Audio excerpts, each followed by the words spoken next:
तर मंडळी, पुन्हा एकदा आमच्या घरामध्ये अजून एका इटुकल्याचं आगमन झालेलं आहे आणि मी फायनली आत्या बनलेली आहे. नमस्कार मंडळी, पुन्हा एकदा आपल्या चॅनलमध्ये तुमचं खूप सारं स्वागत आहे. व्हिडिओ आवडल्यास लाईक करा, चॅनलला सबस्क्राईब करा. आधी फेमस झाली आमच्या युट्यूबला.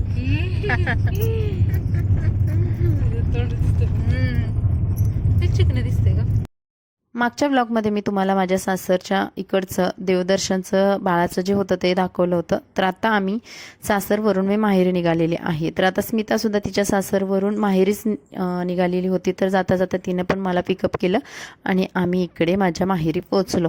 तर बघा, आज होता आमच्या बाळाचं नाव ठेवण्याचा कार्यक्रम आणि फायनली मी आत्या असल्यामुळे, आम्ही दोघी आत्या असल्यामुळे आमचा मान होता बाळाचं नाव ठेवायचं. कारण माझ्या भावाला बाळ झालेलं आहे आणि ते काय आहे, मुलगा की मुलगी, हे पण मी तुम्हाला व्हिडिओमध्ये पुढे शेअर करणार आहे. तर बघा, इथे आलो आम्ही साधारणतः दुपारीच आलो. त्यानंतर थोडासा आराम केला आणि संध्याकाळी तयारी करून आवरावरी करून आम्ही संध्याकाळी बाळाचं नाव ठेवायला निघालो. आता बघा, मला सर्व नातेगोते आहेत, म्हणजे मामी म्हणायला, काकी बोलायला, असे मम्मा बोलायला अशी नाती आहेत. पण आत्या बोलायला पहिल्यांदाच एक पाहुणा आलेला आहे आमच्या घरी आणि त्यामुळे आम्ही खूप एक्साइट होतो की बाळाला बघण्यासाठी सुद्धा, कारण आम्ही फर्स्ट टाईम बाळाला बघणार होतो. आणि माझी जी भाऊजाई आहे तर तिच्या माहेरी आम्ही निघालेलो आहोत. तर बाळाचं नाव ठेवायचा कार्यक्रम तिथे होता. तर चला, आता आम्ही निघालो. मस्तपैकी सर्वांनी तयार केली. इकडे मावशी म्हणजे काकी माझी चुलती आहे ते बसलेले आहे, शनाया त्यांच्यासोबत, आणि स्मिता आणि छोटीशी अद्विका ती पुढे बसली होती आणि मी, आई आणि छोटंसं आमचं जे पिल्लू आहे इशिका त्या मागे बसलं होतं. तर असं तयार वगैरे होऊन मस्त आम्ही तिथे पोहोचल्यानंतर खूप थंडी होती बाहेर आणि त्यानंतर आमचा कार्यक्रम सुरू झाला. तर सुरुवातीला बघा, मी गेल्यानंतर बाळाला ना त्याच्या गळ्यामध्ये बदाम बांधलं होतं. तर त्याचा व्हिडिओ आम्ही शूट केलेला नाही. तर आत्या म्हणून माझं पण काहीतरी घेऊन जाणं कर्तव्य होतं. तर मी छोटंसं जे बदाम आहे ते त्याच्यासाठी घेतलं होतं आणि ते त्याच्या गळ्यामध्ये बांधलं होतं. त्यानंतर स्मितानं वगैरे तिची घुगऱ्या आणि गहू वगैरे घेऊन ना तिची ओटी भरली. तर आपल्यामध्ये असं असतं की बाळंतण बाईची ना अशा पद्धतीने ओटी वगैरे भरली जाते आणि तिने बाळासाठी या पद्धतीचं एक सरप्राईज आणलं होतं, जे की तिथे गेल्यानंतर तिने खोलून दाखवलं. तर बाळासाठी तिने आणलं होतं कानामधील डुलं.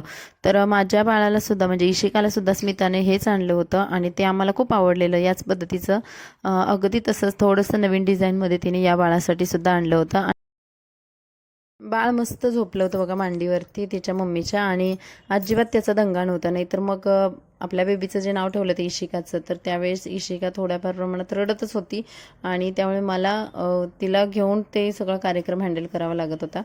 तर त्यानंतर बघा, मावशीने पण तिची ओटी वगैरे भरली, हळदी कुंकू वगैरे लावलं आणि मावशीने म्हणजे माझी चुलती आहे तर त्यांनी बाळासाठी बदाम घेतलेला आहे. आता आमची कशी माहेरी जॉईंट फॅमिली आहे त्यामुळे आई आणि मावशी त्यांनी मिळून ते बदाम आणलं होतं. तर बदाम छान होतं आणि अशा पद्धतीने जी स्मिता मागे बसली होती तिच्या बाजूला मी बसली होती आणि आमच्या जे दोन पिल्लं आहेत म्हणजे शनाया आणि शिवन्या, हे दोघी मस्त शूटिंग आणि फोटो काढत होत्या बघा. शनाया शूटिंग करते आणि शिवन्या फोटोज काढते.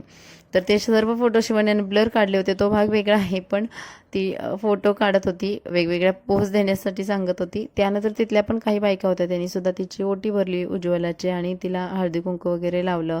मळवट वगैरे भरला जातो बाळंतीण बाईचं. त्यानंतर माझी वारी होती आणि माझ्या वेळेस नेमका मोबाईलमधला स्पेस संपला होता त्यामुळे इथला व्हिडिओ आलेला नाही. त्यानंतर मी काही व्हिडिओज डिलीट केले आणि मोबाईलमध्ये स्पेस केलेला आहे.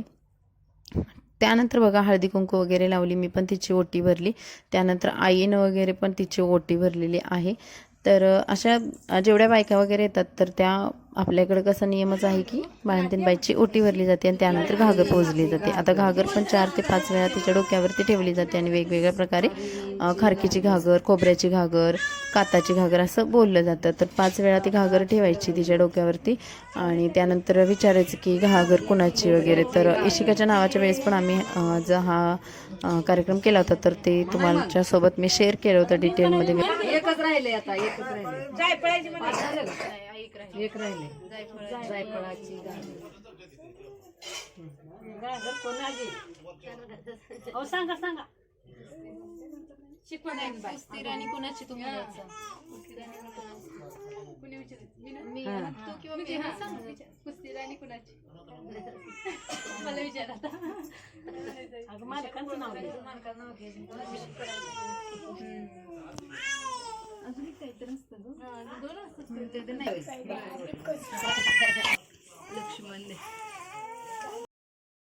तर नाव ठेवण्याचा जो कार्यक्रम होता तर त्याच्यात मी आणि स्मिता बाळाला जी आपली पद्धत आहे त्या पद्धतीनं करत होतो. आणि हा आहे मुलगा. तर आमच्या घरामध्ये पहिल्यांदा मुलगा झालेला आहे, कारण स्मिताला पण 2 मुली आहेत, मलाही 2 मुली आहेत. तुम्हाला वेगवेगळ्या व्हिडिओमध्ये ते मी शेअर केलेले आहे. तर पहिल्यांदाच माझ्या भावाला मुलगा झालेला आहे, त्यामुळे घरातील मंडळी खूप खुश होती, सर्वजण खूप खुश होते. आणि अशा पद्धतीने आम्ही आत्यांचं जे कर्तव्य आहे ते छान प्रकारे निभवलेलं आहे. बाळाचे छान छान वेगवेगळी भरपूर नावं ठेवली होती आम्ही, जसं की घरातल्यांचं सर्वांचा विचार घेऊन विश्वजित होतं, की कार्तिक होतं, असं भरभरून नावं ठेवलेली आहेत त्याची. आणि त्यानंतर संध्याकाळचं जेवण वगैरे करून मस्त साड्या वगैरे घेऊन आम्ही घरी निघालो. तर तिच्या वडिलांनी, उज्ज्वलाच्या वडिलांनी आम्हाला छान प्रकारे साड्यासुद्धा मस्त घेतल्या होत्या, आणि त्या आम्ही नेसलो नाही, कारण आम्हाला लवकर जायचं होतं, घाई झालेली. आणि त्यानंतर मग आम्ही अशा पद्धतीने घरी आलो. आणि संध्याकाळचं वातावरण तुम्ही बघाल, क्षणाया आणि शिवण्यासुद्धा खूप थंडीमध्ये अक्षरशः येताना कुडकुडतच होत्या. तरी 4 व्हीलर असल्यामुळे जास्त काही इफेक्ट जाणवत नव्हता. आणि अशा पद्धतीने हा नावाचा कार्यक्रम झालेला आहे. तर फायनल मी आत्या म्हणल्यामुळे मी सुद्धा खूप खुश आहे. तर चला भेटू अशाच नवीन ब्लॉगमध्ये. मस्त राहा आणि आपले ब्लॉग एन्जॉय करत राहा. Bye bye.